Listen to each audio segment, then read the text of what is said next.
오늘은 우리가 나르시시스트와의 관계에서 겪은 일들을 말로 설명하기가 왜 이렇게 힘든지에 대해 이야기해 보려고 합니다. 그리고 우리가 어떻게 해야 이 억울하고 답답한 마음을 조금이라도 표현해서 회복으로 나아갈 수 있을지에 대해서도 다루어 보려고 합니다. 사람들에게 내가 당한 일들을 제대로 설명하고 싶은데 그게 안 될 때를 경험해 보셨을 거예요. 다른 사람들이 와 진짜 그런 일을 겪었단 말이야? 라는 반응을 할 수 있게끔 내가 당한 일들을 제대로 잘 설명하고 싶은데 정작 가장 충격적인 부분은 제대로 설명을 못하고 별로 큰 문제가 아닌 부분만 설명을 하다 오해를 받는 경우가 비일비재합니다. 이상하게 말로 설명을 하려고 하면 떠오르지가 않아요. 정말 전하고 싶은 그 부분만 딱 안 떠오른단 말이에요. 이럴 때마다 진짜 너무 억울하고 스스로를 무능하다며 비난하기도 합니다. 제가 드리고 싶은 말씀은 이것이 절대 여러분이 혼자만 겪는 일이 아니라는 것입니다. 수십 년간 외상 후 스트레스 장애 분야를 연구해온 세계적인 권위자 베셀 반 데어 콜크의 책 몸은 기억한다를 중심으로 오늘 함께 이 부분을 나누어 보려고 해요. 이 책에 따르면 트라우마라는 경험 자체가 말로 하는 표현 자체를 가로막는다고 해요. 베셀 반 데어 콜크는 다음과 같이 말합니다. 말로 표현할 수 없는 일을 겪은 사람들이 그 경험의 핵심을 전달하는 것을 얼마나 어려워하는지 보고 나는 지금도 놀랄 때가 있다.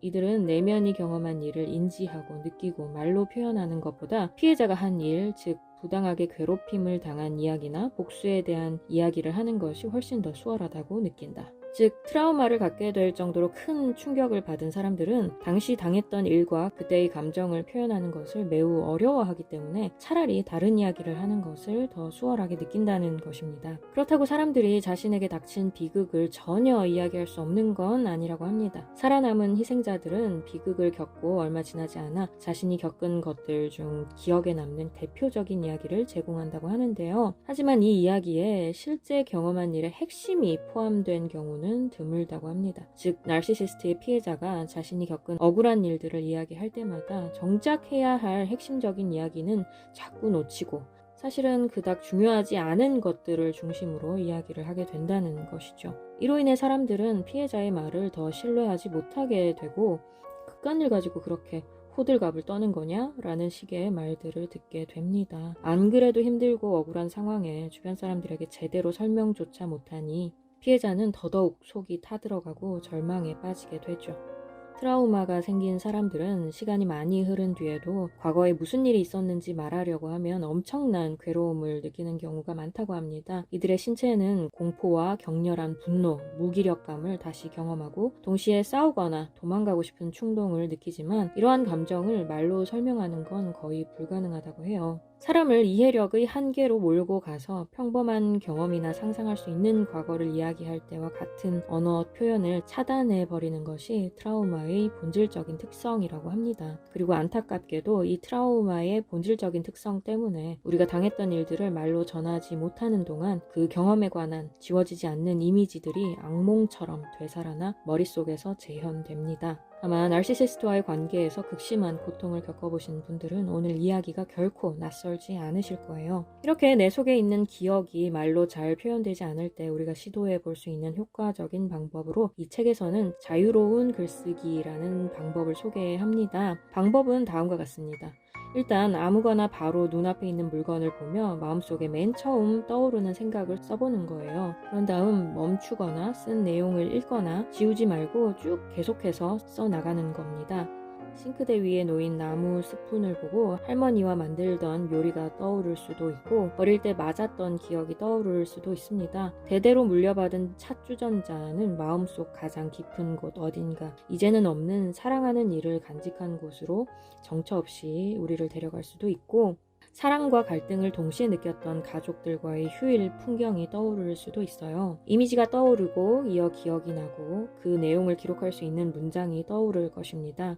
종이 위에 어떤 글이 등장하건 그 글은 오로지 자신만이 연상할 수 있는 이야기가 표현된 것이라 할 수 있죠. 편지를 써놓고는 보내지 않더라도 기분이 한결 나아지는 효과를 느껴본 적이 있으신가요? 자기 자신에게 글을 쓰면 누가 뭐라고 할지 걱정하지 않아도 됩니다. 그냥 자신의 생각에 귀를 기울이면서 흘러나오는 대로 내버려 두면 되는 거예요. 그리고 나중에 다시 그 글을 읽어보면 깜짝 놀랄 만한 진실을 발견하는 경우가 많다고 합니다.